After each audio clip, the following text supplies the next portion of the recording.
Bonjour, aujourd'hui nous sommes le... Je sais même pas. Nous sommes lundi, je sais même pas.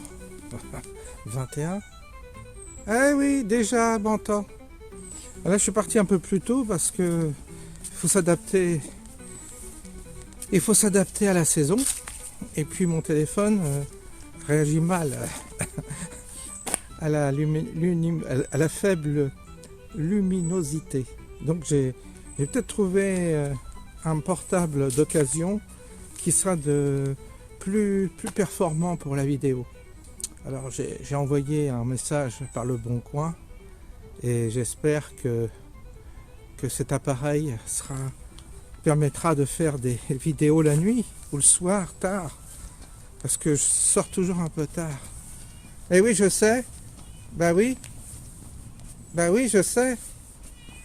Eh oui, on t'oublie pas, hein? Eh oui, eh oui. Mais oui. Hein? Ah. Mais oui. Ça arrive. Hein? Ah oui.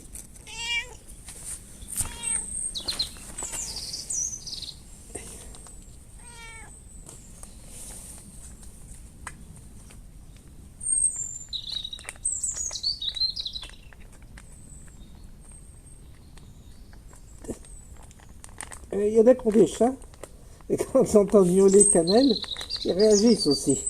Ils disent « Oh bah c'est l'heure de manger ». Ça communique dans les maisons. Comme ça la vidéo elle sert aussi pour les chats. Voilà. Bon bah voilà, hein. Comme toujours. On se régale. Ah, quelque chose. Ah non. C'est quoi? C'est quoi?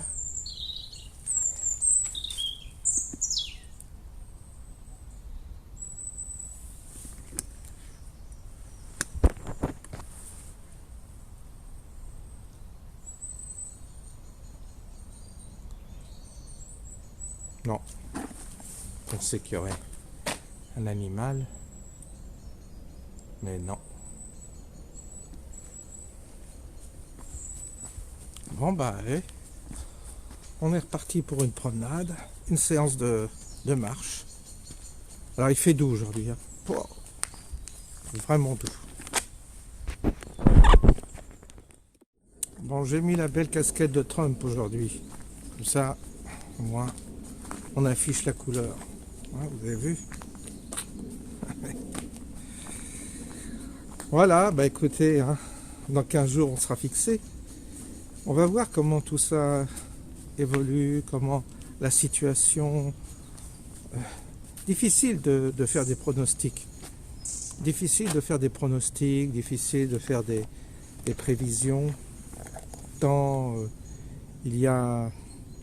Tant s'entremêlent tous ces fils, je dirais tous ces fils temporels, tout ça se mêle et on ne sait pas si ce que ça va vraiment, sur quoi ça va aboutir, sur quoi ça va déboucher. Nous, on a l'impression qu'on touche de plus en plus le fond. Hein, je regardais parce qu'il y a comme un... C'est le contre-jour qui fait ça.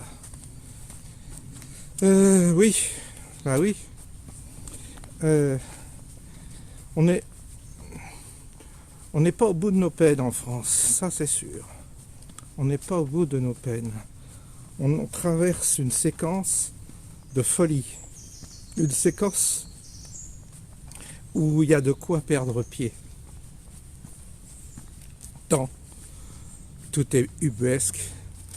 Tout est complètement fou, quoi. Les agressions,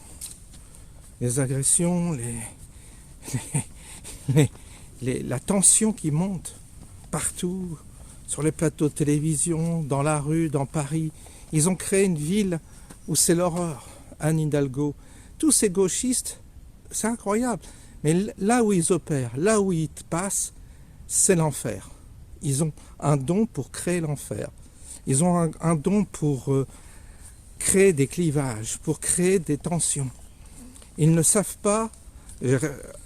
D'ailleurs, vous avez vu, c'est la gauche qui va en guerre à travers l'histoire. C'est surtout la gauche qui est toujours va en guerre. C'est elle qui était colonialiste, c'est elle qui veut apporter la vérité au monde entier au prix de mort. C'est la gauche qui a toujours été va en guerre, tout le temps. Et vous avez une gauche démocrate aux États-Unis qui, pareil, les présidents démocrates ont toujours fait la guerre. Toujours, pas que, les républicains aussi, mais la gauche, elle, est très va en guerre.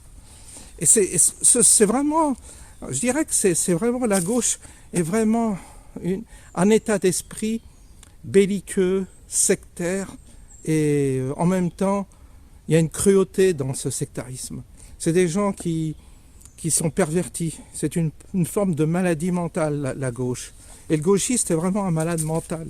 Quand on voit Hidalgo, une pétasse là, qui a couché avec je ne sais pas qui pour avoir ce poste, on dit qu'elle a couché avec Hollande, j'en sais rien. Mais quand on voit cette pétasse, le mal qu'elle a fait à Paris, mais c'est terrible.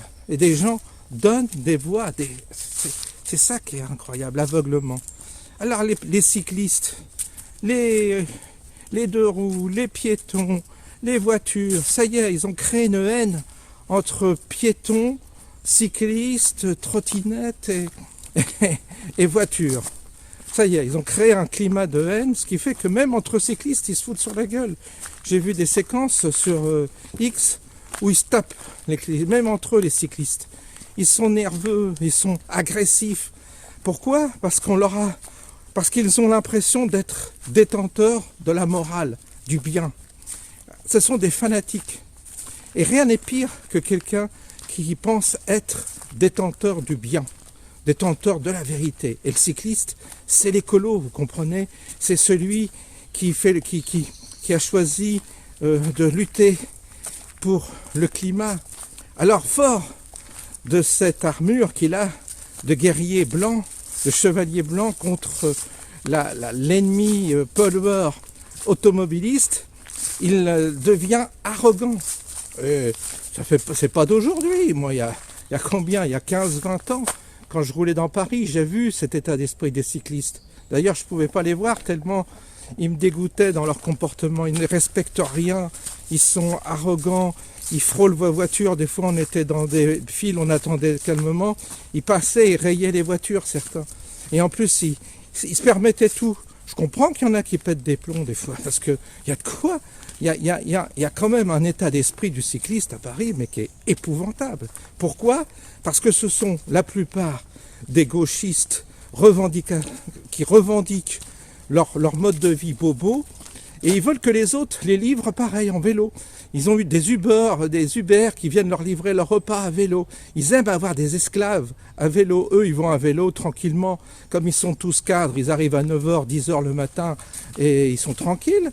Tandis qu'ils voudraient que les artisans viennent travailler à Paris à vélo. Ils voudraient que les restaurants soient...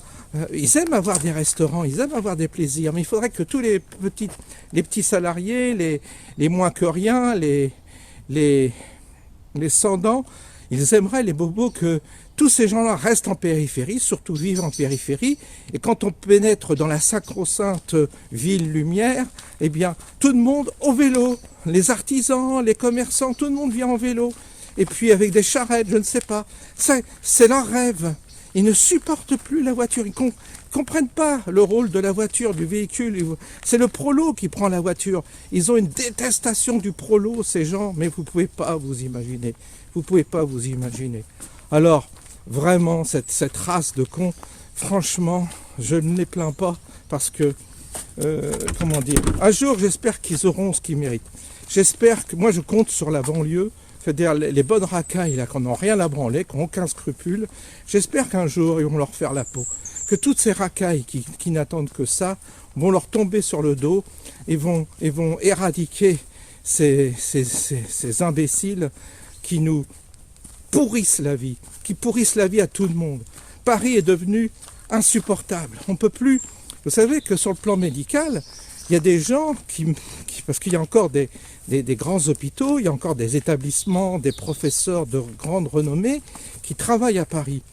Eh bien, à cause de ces bobos de merde, écolos, vélos, cyclistes et tout, on a les gens qui habitent en périphérie de Paris, ou les gens qui habitent même dans la grande couronne, pour se faire soigner. Ils ne peuvent pas prendre les transports en commun pour faire des examens, parce qu'ils sont eux-mêmes parfois handicapés, tout ça. Donc, ils prennent des taxis ou des voitures qui les conduisent à Paris, mais ils mettent un temps fou. Vous avez, moi j'ai connu quelqu'un qui est allé pour une visite à Pompidou.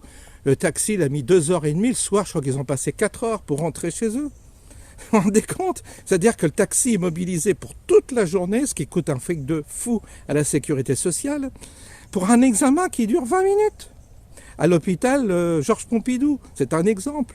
Elle venait de Salé-Marne, cette personne, mais c'est comme ça partout. Donc vous ne pouvez plus aller vous faire soigner à Paris parce que vous êtes paralysé par cette politique de la circulation qui est devenue impossible pour ceux qui vivent à l'extérieur. Donc il y a ces mêmes gauchistes, ces mêmes bobos gauchistes pro-migrants, ils sont anti-populaires, ils sont antidémocratiques parce qu'ils, par leur comportement et par leur loi, ils font de leur ville une forme de forteresse où vous, de l'extérieur, le prolo qui veut se faire soigner, le prolo qui veut aller à Paris pour une raison ou pour une autre, souvent pour une raison médicale, aujourd'hui on n'y va que pour ça, il ne peut plus y aller, il ne peut plus se faire soigner. Ils ont réussi le coup de maître d'être plus élitiste qu'une société hyper capitaliste où tout est basé sur l'argent. Parce que là aussi c'est basé sur l'argent aussi avec ces gens-là. Non, je peux vous dire que vraiment, s'il y a vraiment une catégorie de la population que j'exècre en premier, ce sont ces bobos, écolos, cyclistes, toute cette merde, comme je dis, tous ces branquignols qui ont réussi à pourrir toutes les villes et la vie de tous les prolos qui bossent encore pour eux. Il faudrait qu'il y ait un jour un grand mouvement de tous ces prolos afin qu'ils refusent de pénétrer dans la capitale, qu'il n'y ait plus de restaurants, qu'il n'y ait plus d'alimentation, qu'il n'y ait même plus de sécurité, que les flics n'aient plus à Paris, qu'on les laisse avec leurs migrants, avec leurs racailles qu'ils aiment tant. Parce que là, je vois qu'il y a des cars qui arrivent dans les campagnes. Il y a un car de migrants qui est arrivé il n'y a pas longtemps, pas très loin d'ici. Donc ils veulent des migrants, mais pas chez eux. Ils nous les envoient après. Et ils disent, venez et allez pourrir la vie de ceux qui sont à la campagne. En plus. Et jusqu'à quand les Français vont accepter ça? Jusqu'à quand les Français vont comprendre? Jusqu'à quand les Français vont avoir ce discernement de comprendre qu'on se fout de leur gueule, que ceux qui se foutent de leur gueule, c'est cette bande de cons qu'on a mis au pouvoir dans ces grandes villes. Regardez le maire de Bordeaux, la gueule déjà, regardez sa gueule de con, regardez cette gueule qu'il a, cette face de merde qu'il a, et ce type-là, il a rendu sa ville impossible à vivre, en important toute la merde du monde, parce qu'ils aiment la merde, ils aiment les délinquants. Mais par contre, le prolo qui bosse, qui paie ses impôts, il faut le taxer au maximum. Par contre, sur les lois de la sécurité routière, ils sont intraitables. Le type qui viole, c'est pas un problème, c'est culturel, il faut le comprendre. Mais le petit prolo qui roule à 50 à l'heure dans Paris, dans une rue à 30, il se fait retirer 2 points ou 1 point, il s'en prend plein la tronche, il se prend une prude, et ils veulent encore que ces gens-là aillent travailler à Paris. Il faut arrêter de travailler à Paris. Il ne faut plus que le prolo lèche le cul de ces cons, il faut les laisser dans leur merde, sans alimentation, sans soins. Il faut que les gens quittent les grandes capitales comme ça, les capitales de bobos, il faut les laisser dans leur crotte. Ils sont, de toute façon, ils sont ignorants concernant, ils savent pas cuisiner, ils savent pas bricoler, ils sont inaptes à se débrouiller par eux-mêmes. Ils ont besoin autour d'eux toujours qu'on les aide, qu'on les dépanne. Ils sont même pas capables de remplacer une ampoule, certains. Donc j'ai vu des trucs incroyables des fois, même un joint de robinet, ils savent pas faire. Et donc évidemment, il y en a qui en profitent et ils ont raison. Il faut les taxer au maximum, les Parisiens. Il faut taxer tous ces gens qui vivent dans ces centres-villes et qui ont voté pour ces guignols qu'on voit aujourd'hui empoisonner la vie. Il faut qu'ils payent le maximum. Il faut que l'artisan, quand il va à Paris, dit « je viens, mais je prends 2000 balles pour mon déplacement ». Il faut les faire raquer, ces cons-là, parce qu'ils le méritent, parce qu'ils méritent que ça. Ils ne méritent que ça. Tant il y a une bêtise dans ce monde-là. Il faut qu'ils payent, il faut qu'il y ait de la délinquance dans les grandes villes. Il faut que les migrants, tous ceux qui arrivent chez nous avec le couteau entre les dents, il faut qu'ils aillent se faire tous ces bobos-là, qui les veulent, qui en réclament, parce que ceux qui en ne veulent pas, c'est des sales fascistes. Bah, prenez-les chez vous, accueillez-les chez vous. On en revient toujours au même, toujours au même. Alors vous savez, là, ils ont pleuré sur un cycliste qui s'est fait écraser, certainement par un mec, un gros con, c'est sûr, parce qu'il faut être con pour écraser un cycliste, c'est vraiment bête, et encore, il faudra voir les circonstances, mais là, ils en font tout, ils ont récupéré ça d'une manière, mais ils en ont fait ils vont en faire un martyr, le martyr des cyclistes, le martyr des pistes cyclables. Mais ils sont dingues. Philippines, ils en avaient rien à foutre. Hidalgo, Philippines, dans la mesure où tu es tué par un migrant en OQTF, c'est normal, il faut pas en parler. Mais quand un cycliste est tué par un mec qui conduit un SUV, alors là, il faut en faire toute une histoire. Mais il n'y a pas pire que cette race de gens-là. Il n'y a pas pire. Ils sont une mentalité de merde, mais je peux plus les supporter. Je peux plus les voir. Ils nous ont foutus dans la merde, de A jusqu'à Z. J'ai vécu avec eux. Je les ai approchés de près. Et ils sont insupportables. Ils ont des mentalités insupportables. Ils savent tout, surtout. Ils sont détenteurs de tout. Ils sont feignants, ils bossent pas, mais il faut les voir, ils sont tous dans les administrations, dans des trucs où ça glande du matin jusqu'au soir. Et ils se font des salaires de 3-4 000 nets par mois. Et ils sont dans les syndicats, ils sont de réunion en réunion à refaire le monde, à lutter pour la régularisation des sans-papiers, etc. Je les connais, j'ai été avec eux. Et je peux vous dire que vraiment, c'est une race de cons. Vraiment, ce sont des races de cons. Et malheureusement, on les subit. On subit leur mentalité. On subit parce qu'ils ont des postes à pouvoir. Ils ont des postes pour emmerder les gens. Ils ont des postes pour contrôler, emmerder les seuls qui travaillent encore en France. Jamais ils s'attaquent à ceux qui sont vraiment voyous. Jamais ils s'attaquent vraiment à ceux qui puisent les richesses de la France et les détournent. Non, ils ne s'attaquent qu'à ceux qui bossent encore. Ils sont très exigeants avec le petit prolo, très exigeants avec le petit artisan, très exigeants avec le petit agriculteur. Ils sont là toujours à contrôler, surveiller le petit qui bosse. Mais par contre, ils sont là à réclamer que d'autres migrants arrivent, que d'autres migrants soient régularisés. Ils veulent le regroupement familial, ils veulent tout ça, et là, ils sont prêts à donner, à tout donner, surtout à eux, à ce qu'ils se fassent soigner en priorité. Mais vous, le petit Français, vous ne valez rien, vous êtes bon qu'à raquer, vous êtes bon qu'à être pénalisé, marginalisé, vous êtes bon qu'à être pris pour des cons, car le mépris, ils ont un mépris pour vous, mais vous ne pouvez pas vous imaginer. Il y a un mépris de classe parmi cette population, mais c'est épouvantable. Ils ont un mépris de classe dont vous ne pouvez pas imaginer. Vous ne pouvez pas imaginer jusqu'à quel point ils vous méprisent. Et j'en vois qui votent pour ces gens-là parmi les prolos, et j'en vois qui se font encore manipuler. J'en vois encore qui n'ont rien compris. Rien, parce qu'effectivement, beaucoup sont bêtes, beaucoup n'ont pas compris. Et c'est vrai que des fois, je me dis, les bobos, ils ont raison de les prendre pour des cons, parce que c'est vrai que le peuple, ça fait longtemps qu'il aurait dû réagir, ça fait longtemps qu'il aurait dû comprendre, au lieu de se laisser manipuler, berner, comme il s'est fait manipuler, berner jusqu'à présent.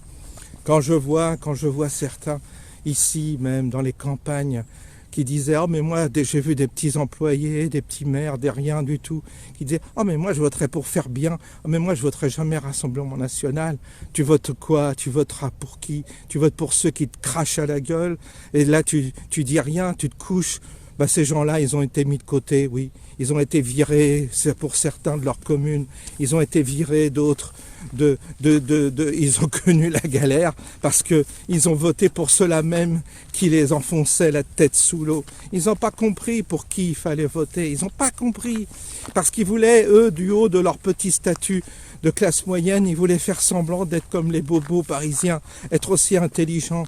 Ah, puis si vous aviez parmi vos amis des homos, si vous aviez parmi vos amis un black, un arabe, c'était le top, ça faisait bien, comprenez. Nous, on n'est pas intolérants, on tolère tout, donc vous avez toujours les homos amis qui servent de caution pour dire, vous voyez, moi je suis ouvert, je suis bien avec les homos.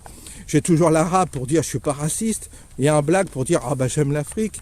Et puis c'est comme ça qu'ils sont rentrés dans le jeu aussi beaucoup dans les campagnes, certains petits bourgeois, la petite bourgeoisie qui voulait encore se donner l'impression d'être l'équivalent des bobos qui les méprisent et qui évidemment à travers ces médias les fragilisent intellectuellement, les dominent intellectuellement et même les manipulent. Et j'ai vu ça dans les campagnes, cette bêtise aussi. Donc on n'en est pas, je vous assure, on n'est pas sorti. Il faut vraiment, vraiment, vraiment, si vous voulez, aujourd'hui, il faut pas avoir de scrupules à décaper les gens.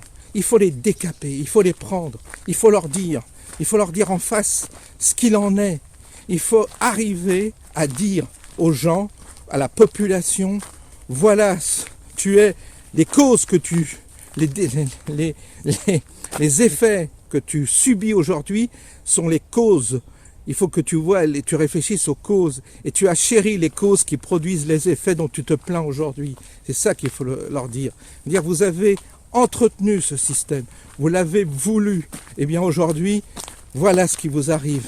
Et il faut aucune complaisance et aucune clémence par rapport à ce que j'appelle la bêtise.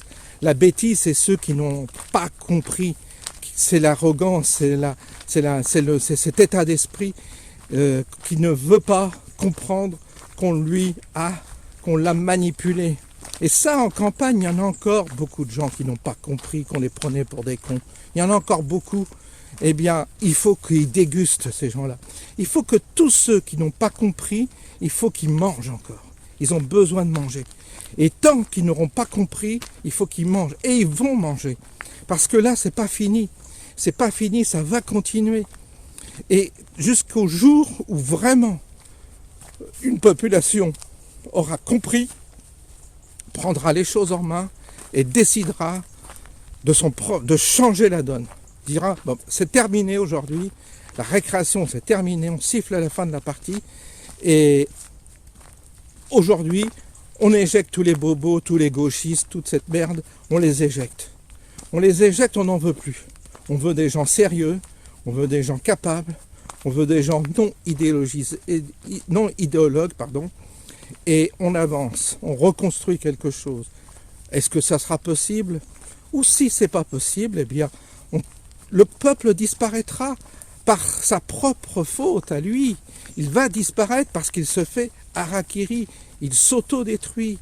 Sa bêtise l'autodétruit, son manque de discernement l'autodétruit, sa grosse connerie l'autodétruit. Il s'autodétruit lui-même, il détruit sa propre famille, ses propres enfants par les décisions qu'il prend. Voilà un peu l'inventaire de tout ce qui se passe en France.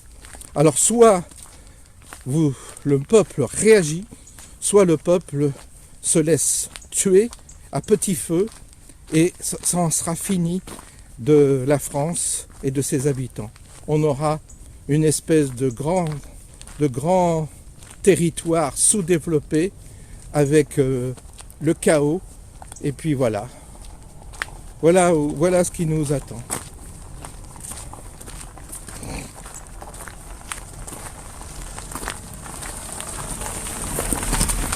Alors du coup, bah, j'ai rien à ajouter. Qu'est-ce que vous voulez? On se répète. Ah oui, on se répète. Mais franchement, il y a de quoi d'être énervé. Il y a de quoi d'être énervé. Écoutez, cette inertie du peuple, cette bêtise du peuple, il y a de quoi d'être énervé. Quand j'en voyais encore qui me disaient « Ah mais moi j'aime pas Trump », mais je parle de prolos qui disaient « Ah mais moi j'aime pas Trump pour faire bien, comprenez ?» C'est pathétique parce qu'ils sont manipulés par les médias. On leur dit qu'il faut être, comprenez, il faut être... Ils ont l'impression qu'il faut ressembler à la vitrine qu'on leur vend à la télé. Et ils sont tous complexés de penser tel qu'on devrait penser. Ils ont tellement peur qu'on les prenne pour des fachos. Ils ont tellement peur qu'on les prenne pour des racistes. Ils ont tellement peur de tout. Ils ont peur d'eux-mêmes. Quand ils se regardent dans la glace, ils ont peur. Même leur visage leur fait peur. Alors pour vous dire, l'état de la population, c'est épouvantable. Épouvantable. Alors voilà. Qu'est-ce que vous voulez? C'est comme ça. Mais j'avais envie de vider de temps en temps mon sac. Parce que je vois que ça continue, que ça continue, que ça continue. Je vois plein d'éléments comme ça qui vont dans le même sens. Et je vois une population inerte. Et je vois une population qui ne réagit pas. Et je vois une population flasque, des regards vides, des comportements grégaires. Voilà ce que je vois autour de moi. Je vois aucune, nervosité. Je vois aucun redressement. Je vois pas de quelqu'un de nerveux, qui se relève, qui relève la tête. Je vois pas ça, je vois pas. Je vois des gens, beaucoup dans les campagnes, la plupart sont alcoolisés. Certains sont au bar le matin avec 3 verres de vin dans le pif. Ils sont tous ravagés par l'alcool. Les jeunes sont ravagés par le shit, par la drogue. Et ça se déglingue, tout le monde est déglingué.